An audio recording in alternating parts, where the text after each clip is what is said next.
Asia Siowo! Witajcie!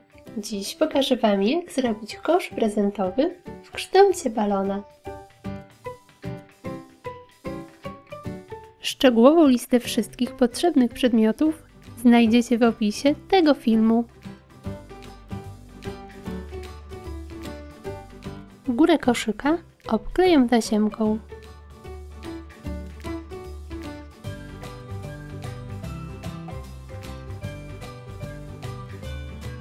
Teraz wąską tasiemką owijam 4 długie wykałaczki.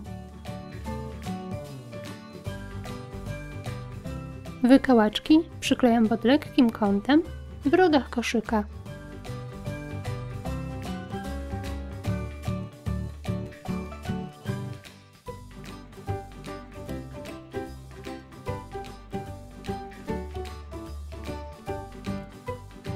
Łączę je na górze za pomocą taśmy.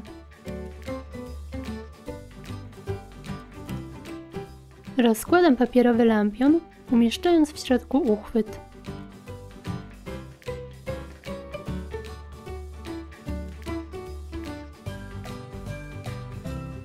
Osadzam go na wykałaczkach.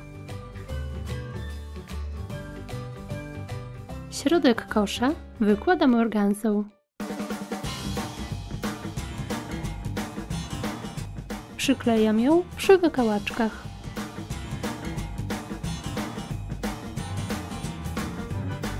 W środku układam prezenty dla maluszka.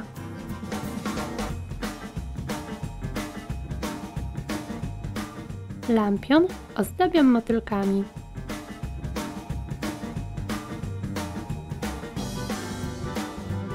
Na koniec przy uchwycie wiążę kokardę.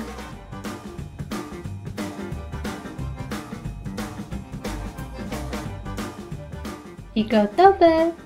Taki kosz będzie miłym upominkiem dla nowonarodzonego dziecka bądź prezentem na chrzest. W środku możecie umieścić kosmetyki, zabawki czy inne drobne prezenty. Dziękuję Wam za poświęcony czas i zapraszam na kolejne filmiki. Pozdrawiam! Pa, pa!